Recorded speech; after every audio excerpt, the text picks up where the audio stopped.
আমরা ২ ভাই বোন। আমার এক দাদা আছে আর আমি। আমার দাদা সম্প্রতি বিয়ে করেছে। তাও আবার বাড়ির কাউকে না জানিয়ে। তবুও আমার বাবা-মা মেনে নিয়েছে তাদের। মেনে না নিয়েই বা যাবে কোথায়? মা-বাবা দাদাকে খুব ভালোবাসে।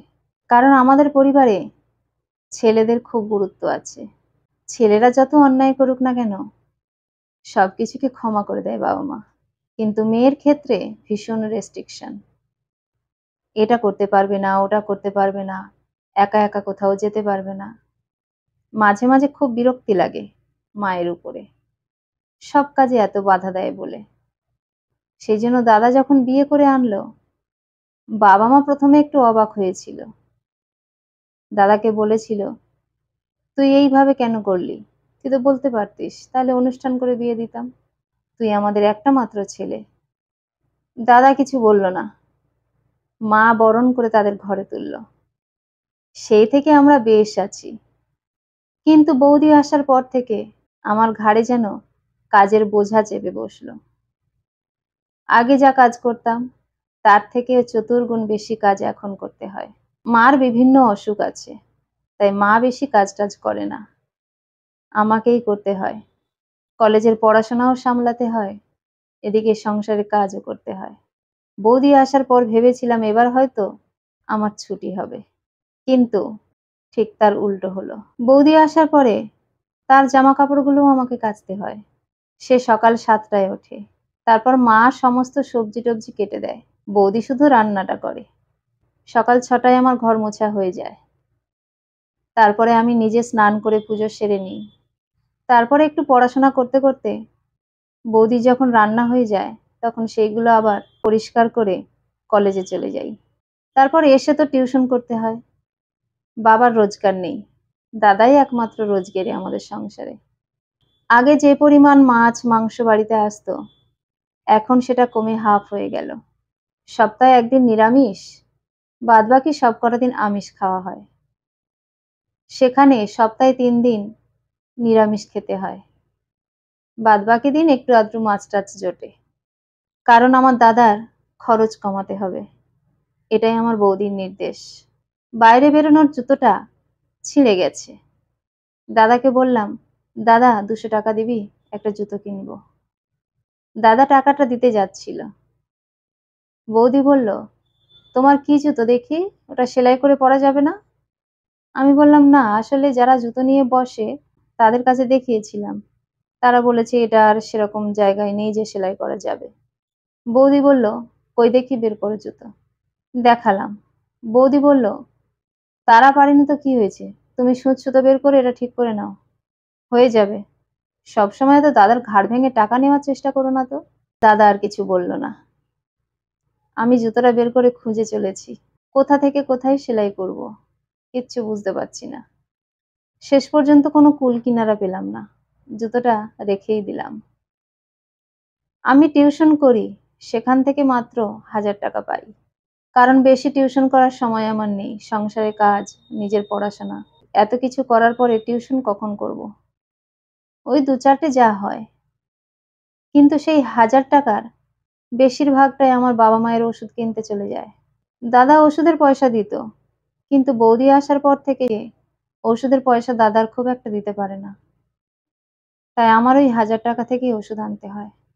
২০০ টাকা নিয়ে যে জুতো কিনবো, সেই টাকাটাও তো আমার কাছে নেই। খুব সমস্যায় পড়লাম। কলেজে যাবো, সে কি আর বাড়ির হাওয়াই চপ্পল পরে যাওয়া যায়? কিন্তু আমার কিচ্ছু করার নেই। সেটাই করতে হলো। হাওয়াই চপ্পল পরে কলেজে যেতে ভীষণ লজ্জা পাচ্ছিলাম। এতটা লজ্জা বোধ হয় এর আগে কখনো পাইনি। যতই হোক এখন মডার্ন যুগ। বাড়ির জুতো পরে কি আর কলেজে যাওয়া যায়?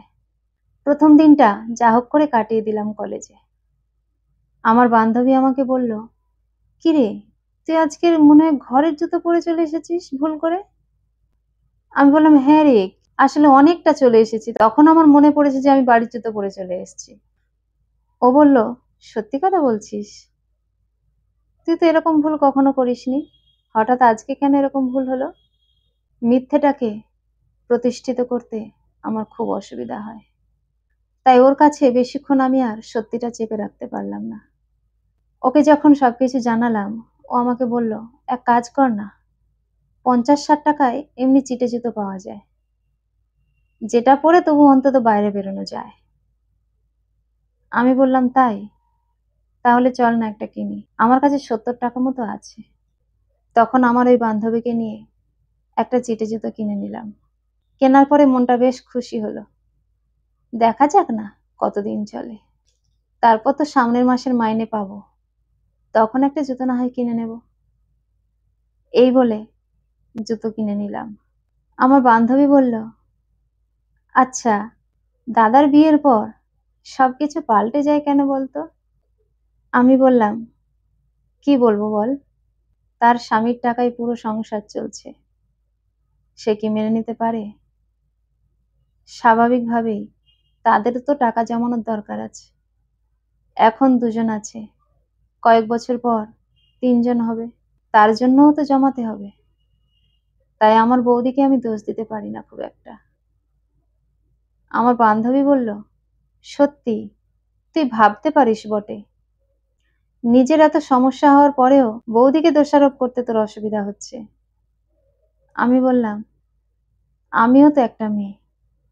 যদি আমার ঘাড়ের ওপর এত বড় সংসারের দায় পড়ে, তখন আমারও হয়তো এরকম হবে। সেজন্য বৌদির কাজে খুঁত ধরে কোনো লাভ নেই।" আমার বান্ধবী বলল, "তোর মতো করে যদি সমস্ত ননদরা ভাবতো, তাহলে তো সংসারে কোনো অশান্তিই থাকতো না। আশা করি তোদের সংসারেও অশান্তি হয় না।" আমি বললাম, "একদম তাই। সবকিছুকে মানিয়ে নিয়েছি। আমার বাবা-মা অসুস্থ। দাদার টাকায় সবকিছু চলে। সেই দাদা বৌদির সঙ্গে অশান্তি করলে লাভের থেকে ক্ষতিই বরং বেশি হবে আমাদের।" আমার বান্ধবী বলল, "জানিস তো আমাদের পাড়াতে একটা ননদ বৌদি আছে। সে দাদাটাও কিন্তু সংসারের সমস্ত খরচ দেয়। তবু সেই দাদার মা আর বোন কি করে সেই দাদার বউয়ের উপরে অত্যাচার করে তুই ভাবতে পারবি না। অত্যাচার মানে মানসিকভাবে বলছি। আর সেই বৌদিটা এত সহ্য করে তুই কল্পনাও করতে পারবি না। অথচ তার স্বামীর টাকাতেই সবকিছু চলে।" আমি বললাম, "সেই সব মেয়েদের একটু শিক্ষার দরকার আছে। মা হয়তো সেইভাবে তাকে শিক্ষা দিতে পারেনি। কারণ সেই মা নিজেই তো মেয়ের সঙ্গে যুক্ত হয়ে বৌমার উপর অত্যাচারটা করছে। সুতরাং তাকে শেখাবেটা কে?" আমার বান্ধবীর সঙ্গে কথাবার্তা শেষ করে বাড়ি ফিরলাম। যখন জুতোটা পরে ঢুকলাম ঘরে, আমার বৌদি বলল, "তুমি জুতো কিনেছো?" আমি বললাম, "হ্যাঁ বৌদি, আসলে ওই জুতোটা আমি আর সেলাই করতে পারছিলাম না। কারণ সেলাই করার মতো কোনো পরিস্থিতিই নেই। তাই ৬০ টাকা দিয়ে এই জুতোটা কিনে আনলাম।" আমার বৌদি বলল, "জুতোটা ৬০ টাকা নিয়েছে? বাহ! খুব সুন্দর দেখতে তো।" আমি বললাম, "হ্যাঁ গো বৌদি, আসলে আমার কাছে ৭০ টাকাই ছিল। আমার এক বান্ধবী বলল, তুই একটা কম দামি জুতো কেন। কারণ বেশি দামি জুতো কিনলে সেও বেশিদিন হয়তো চলবে না, ছিঁড়ে যাবে। তখন টাকাটাই লস হবে। তার থেকে তুই কম দামি জুতো কেন। কিনলে যতদিন চলে চলবে।" আমার বৌদি বলল, "তুমি আমাকে ক্ষমা করো বোন।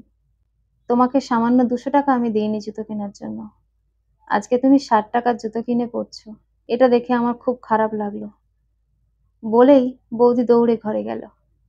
ঘরে থেকে ৫০০ টাকার নোট এনে আমার হাতে দিল। বলল, "তোমার যখন দরকার পড়বে তুমি আমার কাছে চাইবে।" আসলে ওর টাকাতে পুরো সংসার চলে তো। সেই জন্য আমার মনে হলো, এরকম করতে থাকলে আমরা জমাবো কি? আমাদেরও তো দরকার আছে কিছু। সেই জন্য আমি ওরকমভাবে বলেছি। খুব খারাপ লাগছে আমার সেই কথাটা ভেবে যে তোমাকে এতটা রূঢ়ভাবে আমি বলেছি। তুমি কিছু মনে করো না। তুমি ৬০ টাকার জুতো কিনেছো, যতদিন চলে চলুক। তুমি টাকাটা তোমার কাছে রেখে দাও। অন্য কিছু দরকার পড়লে কিনে নিও। আমি বললাম, "না, না বৌদি, আমার তো আর টাকা লাগবে না। আবার সামনের মাসে ১০০০ টাকা মাইনে পাবো, তাতেই চলে যাবে। এমনি বিনা দরকারে আমি টাকা চাই না বৌদি। যখন খুব প্রয়োজন পড়ে তখন টাকাটা চাই। আসলে বাবা-মায়ের ওষুধটা তো কিনতে হচ্ছে আমার ওই টাকা থেকে। দাদাই দিত। আসলে এখন হয়তো ওর কোনো সমস্যা চলছে, সেইজন্য খুব একটা দিতে পারছে না। তাই আমার টাকা থেকেই মা-বাবার ওষুধটা কিনছি।" বৌদি বলল, "ঠিক আছে, আর হবে না এরকম। আমি তোমার দাদাকে বলব। সবকিছু যেমন চলছিল তেমনই চলবে। তুমি চিন্তা করো না।" তোমার যখন যা লাগবে তুমি আমার কাছে বলবে, আমার কাছে কিন্তু বলতে দ্বিধা করো না। আর আজকে সকালে যা করেছি তোমার সঙ্গে, তুমি পারলে আমায় ক্ষমা করে দিও।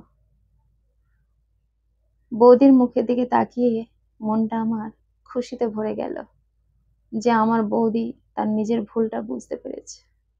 সবসময় ঝগড়া করে বা রাগ দেখিয়ে পরিস্থিতি সামাল দেওয়া যায় না।